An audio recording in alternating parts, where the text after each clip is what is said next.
Luc, chapitre 12. Pendant ce temps, les gens s'étaient rassemblés par milliers, au point de s'écraser les uns les autres. Jésus se mit à dire à ses disciples, « Avant tout, méfiez-vous du levain des pharisiens, qui est l'hypocrisie. Il n'y a rien de caché qui ne doive être découvert, ni de secret qui ne doivent être connus. C'est pourquoi tout ce que vous aurez dit dans l'obscurité sera entendu en plein jour, et ce que vous aurez dit à l'oreille dans les chambres sera proclamé sur les toits. Je vous le dis, à vous qui êtes mes amis, ne redoutez pas ceux qui tuent le corps et qui, après cela, ne peuvent rien faire de plus. Je vais vous montrer qui vous devez redouter. Redoutez celui qui, après avoir tué, a le pouvoir de jeter en enfer. Oui, je vous le dis, c'est lui que vous devez redouter. Ne vend-on pas 5 moineaux pour 2 petites pièces? Cependant, aucun d'eux n'est oublié devant Dieu.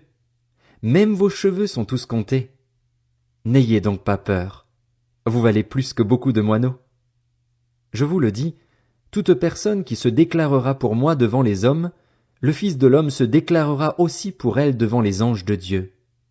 Mais celui qui m'aura renié devant les hommes sera renié devant les anges de Dieu. Toute personne qui dira une parole contre le Fils de l'homme, cela lui sera pardonné. Mais celui qui aura blasphémé contre le Saint-Esprit, le pardon ne lui sera pas accordé. Quand on vous conduira dans les synagogues, ou devant les magistrats et les autorités, ne vous inquiétez pas de la manière dont vous vous défendrez ni de ce que vous direz. En effet, le Saint-Esprit vous enseignera au moment même ce qu'il faudra dire. Du milieu de la foule, quelqu'un dit à Jésus, « Maître, dis à mon frère de partager notre héritage avec moi. » Jésus lui répondit, « Qui m'a établi pour être votre juge ou pour faire vos partages? » Puis il leur dit, « Gardez-vous avec soin de toute soif de posséder, car la vie d'un homme ne dépend pas de ses biens, même s'il est dans l'abondance. » Il leur dit cette parabole. Les terres d'un homme riche avaient beaucoup rapporté. Il raisonnait en lui-même, disant, « Que vais-je faire? En effet, je n'ai pas de place pour rentrer ma récolte. Voici ce que je vais faire, se dit-il.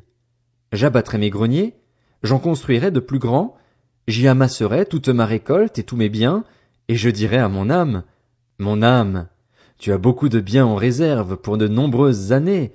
Repose-toi, mange, bois et réjouis-toi. » Mais Dieu lui dit, « Homme dépourvu de bon sens, cette nuit même, ton âme te sera redemandée, et ce que tu as préparé, pour qui cela sera-t-il? » Voilà quelle est la situation de celui qui amasse des trésors pour lui-même et qui n'est pas riche pour Dieu.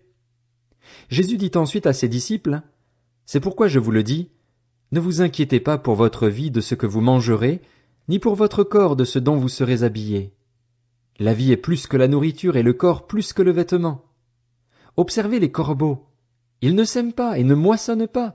Ils n'ont ni cave ni grenier, et Dieu les nourrit. Vous valez beaucoup plus que les oiseaux. Qui de vous peut, par ses inquiétudes, ajouter un instant à la durée de sa vie?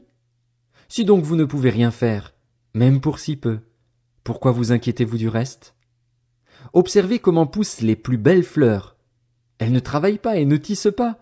Cependant, je vous dis que Salomon lui-même, dans toute sa gloire, n'a pas eu d'aussi belle tenue que l'une d'elles. Si Dieu habille ainsi l'herbe qui est aujourd'hui dans les champs et qui demain sera jetée au feu, il le fera d'autant plus volontiers pour vous, gens de peu de foi. Et vous, ne cherchez pas ce que vous mangerez ni ce que vous boirez et ne soyez pas inquiets. En effet, tout cela, ce sont les membres des autres peuples du monde qui le recherchent. Votre Père sait que vous en avez besoin. Recherchez plutôt le royaume de Dieu et tout cela vous sera donné en plus. N'aie pas peur, petit troupeau, car votre Père a trouvé bon de vous donner le royaume. Vendez ce que vous possédez et faites don de l'argent. Faites-vous des bourses qui ne s'usent pas, un trésor inépuisable dans le ciel, où le voleur n'approche pas et où la mite ne détruit pas. En effet, là où est votre trésor, là aussi sera votre cœur. Mettez une ceinture à votre taille et tenez vos lampes allumées. Soyez comme des hommes qui attendent que leur maître revienne des noces, afin de lui ouvrir dès qu'il arrivera et frappera. Heureux ces serviteurs que le maître, à son arrivée, trouvera éveillés. Je vous le dis en vérité, il mettra sa ceinture, les fera prendre place à table et s'approchera pour les servir. Qu'il arrive au milieu ou vers la fin de la nuit, Heureux sont ses serviteurs, s'il les trouve éveillés.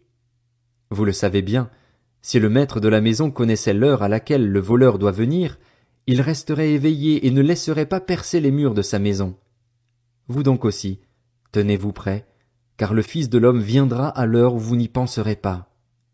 Pierre lui dit, Seigneur, est-ce à nous que tu adresses cette parabole, ou bien à tout le monde? Le Seigneur dit, Quel est donc l'intendant fidèle et prudent que le maître établira responsable de ses employés pour leur donner la nourriture au moment voulu? Heureux le serviteur que son maître, à son arrivée, trouvera occupé à son travail. Je vous le dis en vérité, il l'établira responsable de tous ses biens.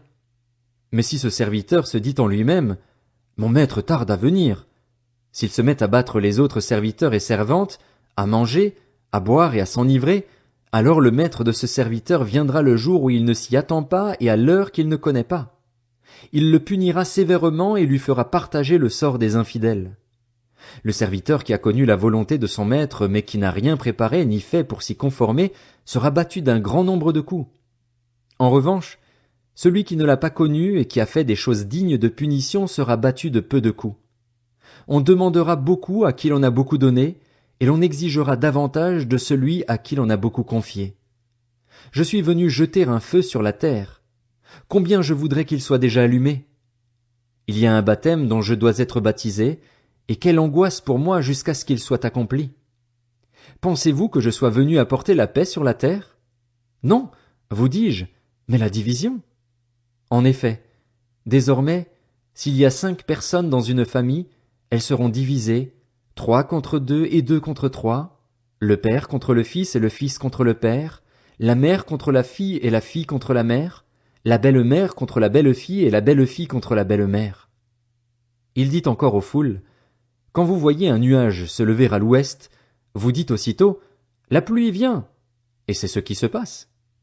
Quand vous voyez souffler le vent du sud, vous dites, Il fera chaud, et c'est ce qui arrive. Hypocrite, vous savez reconnaître l'aspect de la terre et du ciel. Comment se fait-il que vous ne reconnaissiez pas ce temps-ci? Et pourquoi ne discernez-vous pas par vous-même ce qui est juste?